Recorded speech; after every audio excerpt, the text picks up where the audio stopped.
ಇದು ತುಂಗಭದ್ರಾ ನದಿ ಶೃಂಗೇರಿಯಲ್ಲಿ ಇರುವಂಥದ್ದು. ತುಂಗಭದ್ರೆಯಲ್ಲಿ ಮೀನುಗಳಿಗೆ ಕಡಲೆಪುರಿ ಅಥವಾ ಮಂಡಕ್ಕಿ ಹಾಕಿದ್ರೆ ತಿನ್ನೋದಕ್ಕೆ ಅದನ್ನು ಜನ ಹಿಡಿದು ತಿನ್ನೋದಿಲ್ಲ, ಬರೀ ಸಾಕೋದಕ್ಕೆ ಮಾತ್ರ, ಅದಕ್ಕಷ್ಟೇ ಉತ್ಪತ್ತಿ ಮಾಡ್ಕೊಳ್ತಾರೆ.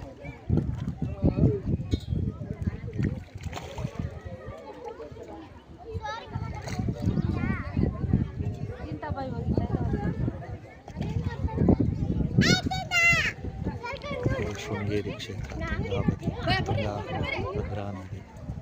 ಈಗ ಜನಗಳಿಗೆ ಒಳಗಡೆ ಬಿಡೋದಿಲ್ಲ.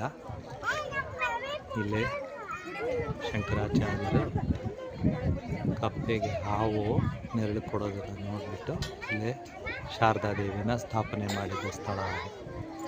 ಅದು ಸಣ್ಣ ಗುಡಿ ಇದೆಯಲ್ಲ ಅದು, ಅದಕ್ಕೆ ಶಂಕರಾಚಾರ್ಯ ಪ್ರತಿಮೆ ಇದೆ. ಇದು ಮೇಲ್ಗಡೆ ಹೋಗೋದಕ್ಕೆ ಅದು ವಿದ್ಯಾಶಂಕರ ದೇವಸ್ಥಾನ. ಅದ್ರ ಹಿಂದೆ ಇರೋದೇ ಶಾರದಾಂಬ ದೇವಸ್ಥಾನ. ಅದಕ್ಕೆ ಶಂಕರಾಚಾರ್ಯ ಘಾಟ್ ಆಗ್ತದೆ.